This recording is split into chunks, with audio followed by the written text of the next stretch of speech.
మహిళా దినోత్సవ శుభాకాంక్షలు. దాంతో పాటుగా మహిళలందరినీ ప్రోత్సహిస్తూ వాళ్ళకి సపోర్ట్గా నిలబడుతున్నటువంటి వాళ్ళ భర్త కానివ్వండి, తండ్రి కానివ్వండి, కొడుకు కానివ్వండి, తమ్ముడు కానివ్వండి, మీ అందరికీ కూడా మహిళా దినోత్సవ శుభాకాంక్షలు చెప్పాల్సినటువంటి అవసరం ఉంది. ఎందుకు అంటే ఏది సాధించాలని ఒకరు సాధించాలంటే సాధించలేరు. ఆ కుటుంబం అంతా వారి వెంట ఉండి మేము నీకు సపోర్ట్గా నిలబడతాము అన్నప్పుడే ఒక మహిళ ముందుకు వెళ్ళడానికి అవకాశం ఉంటుంది. ఒక సెక్యూరిటీ అనేది ప్రొవైడ్ చేసినప్పుడే నా వెంట నా ఫ్యామిలీ ఉంది, నేను ఎక్కడికి వెళ్ళినా కానీ నన్ను కాపాడుకుంటారు అనేటువంటి ఒక ధైర్యం ఆ మహిళకు ఉంటుంది అనేటువంటి విషయం మనందరికీ తెలుసు. మనం ఎప్పుడు కూడా మహిళలను పురుషులను విభజించి వేరువేరుగా చూస్తే అభివృద్ధి అనేది ఒక ఉన్నత స్థాయికి వెళ్ళి ఏదైనా సాధించాలనేది సాధ్యం కాదు అనేటువంటి విషయం మనం గుర్తుపెట్టుకోవాలి. ఎందుకంటే ఎప్పుడు నుండి కూడా మనం ఒక మాట వింటూ ఉంటాము, ఒక పురుషుడు ఏదైనా సాధించాడు అంటే ఖచ్చితంగా ఒక మహిళ దాని వెనకాల ఉంటుంది అని. అదేవిధంగా నేనేమంటానంటే ఒక మహిళ సాధిస్తే కూడా ఖచ్చితంగా ఏదో ఒక రూపంలో ఒక తండ్రిగానో, భర్తగానో, తమ్ముడిగానో, కొడుకుగానో ప్రతి ఒక్క పురుషుడు వెన్నంటే ఉంటాడు అనేటువంటి విషయం గుర్తుపెట్టుకొని ఇద్దరము ఒక బండికి రెండు చక్రాలు ఎలా ఉంటాయో ఆ చక్రాల లాగా కలిసి ముందుకి వెళ్తేనే ఈ సమాజంలో మనం ముందుకు వెళ్ళడానికి అవకాశం ఉంటుంది. కాబట్టి అందరికీ మహిళా దినోత్సవ శుభాకాంక్షలు. ఇదే విధంగా మీరందరూ ప్రతి మహిళను ప్రోత్సహిస్తూ ఉంటే ఎప్పుడు కూడా ఎక్కడ కూడా మహిళలకు ఇబ్బందికరమైనటువంటి పరిస్థితి ఎదుర్కొనే అవసరం ఉండదు అనేటువంటి విషయాన్ని మీ అందరికీ తెలియజేస్తా ఉన్నాను. సోషల్ మీడియాలో యాక్చువల్గా నేను ఉమెన్ కమిషన్ చైర్పర్సన్గా ఛార్జ్ తీసుకున్న ఒక 1 వీకే సోషల్ మీడియా కొన్ని గైడ్ లైన్స్ ఇష్యూ చేశాము, కానీ ఎవరు ఫాలో కావడం లేదు. అంటే అది ప్రతిదీ ఒక చట్టం రూపంలో వస్తేనే, ఇది ప్రాపర్ ఒక పనిష్మెంట్ ఉంటేనే మేము ఫాలో అవుతాము అనేటువంటి ఆలోచన విధానం ముందు మారాలి. ఎవరో ప్రభుత్వమో లేకపోతే ఏ సంస్థనో ఒక కమిషనో వచ్చి మనకు గైడ్ లైన్స్ రూల్స్ ఎందుకు ఇవ్వాలి? మనకే మనం ఎందుకు ఒక గైడ్ లైన్స్ని ఎందుకు ఫ్రేమ్ చేసుకొని పెట్టుకోకూడదు? ఎందుకంటే మన ఇంటి ఆడపడిచైనా ఆడపడిచే, ఎదురింటి ఆడపడిచైనా ఆడపడిచే, ప్రతి ఒక్క ఆడపడుచుని మన కూతురులాగా, మన చెల్లిలాగా, మన తల్లిలాగా చూసుకుంటే అసలు ఈ ప్రాబ్లమ్స్ అనేవి ఉండదు. కాబట్టి దయచేసి సోషల్ మీడియాలో ఊరికే కూర్చొని ఏదైతే అనవసరంగా ఒక మెసేజ్ పెడతారో వాళ్ళందరికీ మళ్ళీ ఈరోజు మహిళా దినోత్సవం సందర్భంగా ఒక మాట చెప్తున్నాను, సాధ్యమైతే ఎంకరేజ్ చేయండి, లేదంటే కామ్గా ఉండండి. అంతేకాని మీ చేతిలో ఆ మొబైల్ ఉంది కదా అని చెప్పి మీరు ఏది పెట్టినా కానీ మిమ్మల్ని అడ్డుకునేవారు లేదు కదా అని చెప్పి వాళ్ళ పైన ఇలాంటి ట్రోలింగ్ చేసి వాళ్ళ ఆత్మస్థైర్యాన్ని దిగజార్చేటువంటి పరిస్థితులను తీసుకురాకండి అని చెప్పి కమిషన్ తరఫున ఒక విన్నపంగా చెప్తున్నాను, ఒక హెచ్చరికగా చెప్తున్నాను. ఇద్దరికీ అవసరం ఉంది.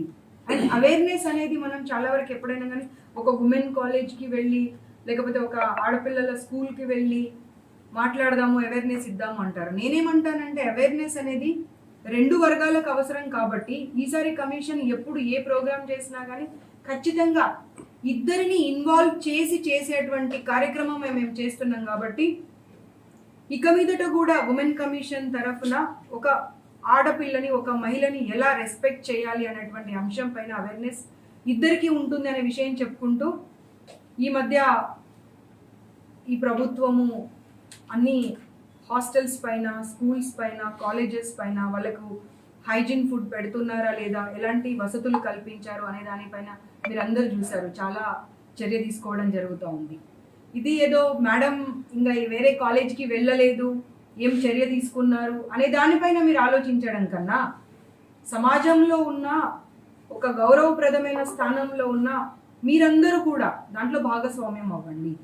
ఒకరు వెళ్ళి ఒక కాలేజీ, ఒక ఇన్స్టిట్యూట్కి వెళ్ళి చూస్తే చాలా కాలం పడుతుంది. అదే ఒక పేరెంట్గా, ఒక బాధ్యత గల మీడియా పర్సన్స్గా, మిగతా సంస్థలకు సంబంధించిన వాళ్ళం అందరం గనక ప్రతి కాలేజ్, ప్రతి హాస్టల్ని ఏ రకంగా ఉంది అనేది చూస్తే ఏ పిల్లలు కూడా బాధపడే అవసరం ఉండదు, సూసైడ్ వైపు ఆలోచన కూడా చేసే అవసరం ఉండదు.